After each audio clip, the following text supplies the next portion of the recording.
సభలో జరిగినట్టు సంఘటన మీ అందరూ చూశారు. నాకైతే చాలా బాధ అనిపించింది.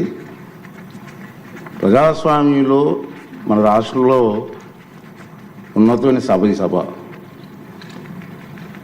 ఆ సభకి ప్రసంగించడం కోసం ముఖ్య అతిథిగా గవర్నర్ గారిని అతిథిగా మనం ఆహ్వానించుకున్నాం. అతన్ని గౌరవించవలసిన బాధ్యత అందరూ సభ్యులందరూ ఉంది, మీ అందరికీ తెలిసిన విషయమే. అటువంటి గవర్నర్ గారు ఉపన్యాసం చేస్తున్నప్పుడు నిన్న జరిగిన సంఘటన సభ్య సమాజం సిగ్గుపడవలసిన విషయం నేను భావిస్తున్నాను. నిన్న జరిగిన సంఘటన మీరు కళ్ళారా చూశారు, మీరు అందరూ కూడా, మీరే కాదు ప్రజలందరూ చూశారు. ఒక ముఖ్యమంత్రిగా పనిచేసిన వ్యక్తి, ఒక పార్టీకి అధ్యక్షుడిగా ఉన్న వ్యక్తి, పార్లమెంటు మెంబర్గా కూడా పనిచేసిన వ్యక్తి సభ్యత మర్చిపోయి ఆ విధంగా ప్రవర్తిస్తే కనీసం కూర్చొని చూస్తూ నవ్వుకుంటున్నాడు తప్పించి వాళ్ళ సభ్యుల్ని కంట్రోల్ చేసే పరిస్థితి ఎక్కడ కనిపించదండి మనకి.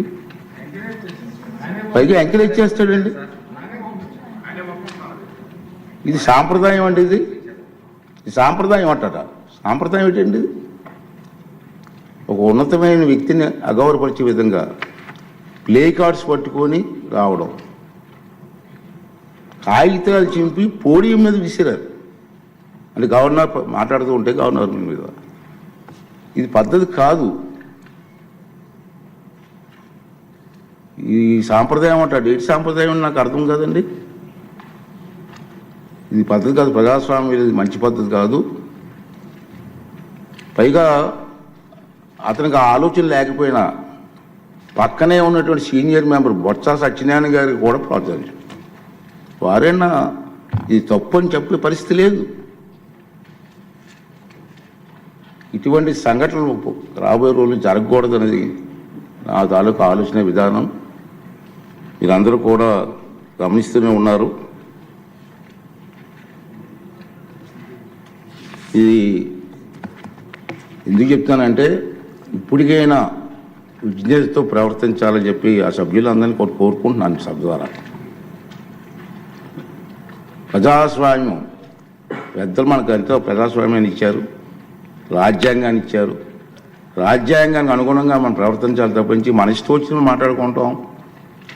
సర్వ హక్కులు నాకే ఉన్నాయి, నేను మాట్లాడతాను అన్నది ఇది పద్ధతి కాదని చెప్పి ఈ సభ ద్వారా సభ్యులందరికీ, అన్ని పార్టీ సభ్యులకు కూడా మనం చేస్తున్నాను. అదే ప్రజలు కూడా దీన్ని గమనిస్తున్నారనే విషయాన్ని కూడా మనం చూసుకోవాలి. ఉంది మన గవర్నర్ ప్రసంగం అయింది నిన్న. ఈరోజు గవర్నర్ ప్రసంగం మీద చర్చ ఉంది. వాళ్ళకి ఏమైనా అభ్యంతరాలు ఉంటే ఈ చర్చలు పాల్గొనవచ్చు కదా, మాట్లాడే అవకాశం మనం ఇస్తాం కదా. ఈ రోజంతా మాట్లాడవచ్చు. మీరు హౌస్కి వచ్చి మీరు మాట్లాడుకుంటా మీ ఇష్టం వచ్చినట్టు ఈ విధంగా ప్రవర్తించడాన్ని అందరం కూడా ఖండించవలసిన అవసరం ఉంది. ఇటువంటి సంఘటనలు రాబోయే రోజుల్లో జరగకూడదు అనేది నా తాలూకు అభిమతం. ఈ రెండు విషయాలు మీ ముందు చెప్పాలని నేను ఈ మాట్లాడుతానని చెప్పి మనం చేస్తూ, మరి ఇప్పుడు ఈ సభలో, ఈ జరగబోయే సభలో